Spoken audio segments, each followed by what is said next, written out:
बात करेंगे जो हर भारतीय महिला की ताकत और उनकी असली जिंदगी का आधार होना चाहिए। आज तुम्हें बराबरी, सुरक्षा और सम्मान का जो हक मिला है, वो कभी एक सपना था जिसे हकीकत में बनाने के लिए न जाने कितने लोगों ने संघर्ष किया, अपनी आवाज उठाई और समाज की बेड़ियों को तोड़ा।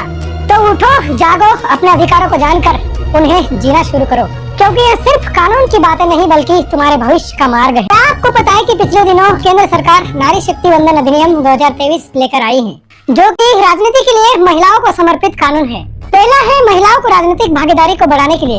इस कानून में प्रावधान है कि लोकसभा और सभी राज्य की विधानसभाओं में महिलाओं के 33% सीटें आरक्षित की जाएगी और जाहिर है कि इससे नेतृत्व में महिला की भागीदारी बढ़ेगी। संविधान के लक्ष्य और मूल्यों को ध्यान में रखते हुए सरकार द्वारा समय समय पर महिलाओं की सुरक्षा के लिए और कल्याण के लिए कई अधिनियम बनाए गए हैं, जिसमें पहला है मातृत्व लाभ अधिनियम 1961। इसमें छुट्टी के साथ सैलरी लेने का प्रावधान है। इसमें मां बनने वाली हर महिला को 26 हफ्तों की पेड छुट्टी मिलेगी ताकि वह बच्चे की देखभाल कर सके।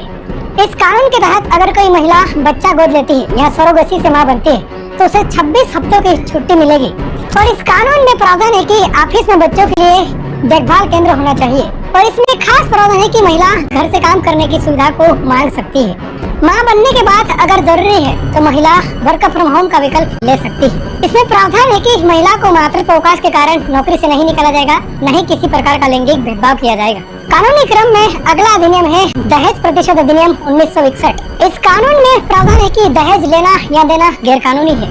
शादी में दहेज मांगना, लेना या देना प्रतिबंधित है ताकि महिलाओं का शोषण रोका जा सके। और इस कानून में डायरेक्ट शिकायत करने का अधिकार भी।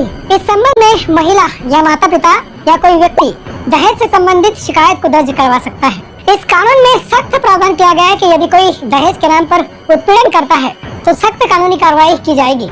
शादी के बाद दहेज की मांग करना, उसके लिए प्रताड़ित करना, ये कानूनी कार्रवाई का आधार बन सकता है। और इस कानून में गोपनीयता और सुरक्षा की गारंटी की बात भी की गई है। इस कानून के तहत यदि कोई शिकायत करता है तो उसकी पहचान को गोपनीय रखा जाता है ताकि वह बिना किसी डर के कानूनी कार्रवाई को आगे बढ़ा सके। इस अगला अधिनियम है घरेलू हिंसा अधिनियम 2005। इस कानून के तहत अगर घर में घरेलू हिंसा होती है तो कानून उसकी सुरक्षा करेगा। यह कानून हर प्रकार की हिंसा को कवर करता है, जिसमें शारीरिक, मानसिक, आर्थिक और यौन हिंसा, हर तरह की हिंसा को घरेलू अपराध माना गया है। और ये कानून हर महिला की सुरक्षा की बात करता है, जिसमें पत्नी, माँ, बहन, बेटी या लिव इन पार्टनर घर में किसी भी महिला को होने वाली हिंसा को इस कानून के तहत कवर किया गया है। प्रावधान है कि पीड़िता को उसके ससुराल या उसके मायके से जबरदस्ती नहीं निकाला जाएगा, भले ही उसके नाम से मकान नहीं हो। और इस कानून में जल्द सुनवाई और मुआवजे का प्रावधान है और कोर्ट इसमें जल्दी से जल्दी सुनवाई कर सकता है और पीड़िता को रहने, खर्चे, मुआवजे या रहने का आदेश दे सकता है। अगला अधिनियम है कार्यस्थल पर लैंगिक उत्पीड़न अधिनियम 2013। ये कानून कार्यस्थल पर महिलाओं की सुरक्षा के लिए उनके लिए दिशा निर्देश, मानक जारी करता है। इसमें कार्यस्थल पर सभी वर्किंग महिलाओं की सुरक्षा की बात की गई है, जिसमें सरकारी, निजी या असंगठित क्षेत्र हर कार्यस्थल पर काम करने वाली महिला को सुरक्षा प्रदान करता है। और इसमें यौन उत्पीड़न की स्पष्ट परिभाषा दी गई है, जिसमें शारीरिक स्पर्श, अश्लील टिप्पणी, आपत्तिजनक इशारे, जबरदस्ती या कार्य से जुड़े लाभ हानि की धमकी, इन सभी को उत्पीड़न माना जाता है। और इस कानून में आंतरिक सुरक्षा समिति का प्रावधान भी है। 10 या अधिक कर्मचारी वाले कार्यस्थल पर महिलाओं की अध्यक्षता में एक शिकायत समिति बनाना अनिवार्य है। और इसमें त्वरित सुनवाई और प्राइवेसी का प्रावधान है, जिसमें 90 दिनों के भीतर जांच और पीड़िता की पहचान पूरी तरह गोपनीय रखी जाएगी। और इस कानून में सख्त कार्रवाई और मुआवजे का प्रावधान है। यदि कोई व्यक्ति इस कानून के तहत इस कानूनी का प्रावधान का उल्लंघन करता है तो उस पर कड़ा लीगल एक्शन लिया जाएगा। और इसमें पीड़िता को मुआवजा देने का भी प्रावधान है। अब बात करते हैं बेटियों की संपत्ति के अधिकार के बारे में। अब बेटी भी बेटों की तरह पैतृक संपत्ति में बराबर की हकदार है। इस संबंध में हिंदू उत्तराधिकार अधिनियम 2005 प्रावधानित करता है। ये कानून कहता है कि संपत्ति के मामले में बेटी के साथ बेटे के समान व्यवहार किया जाना चाहिए।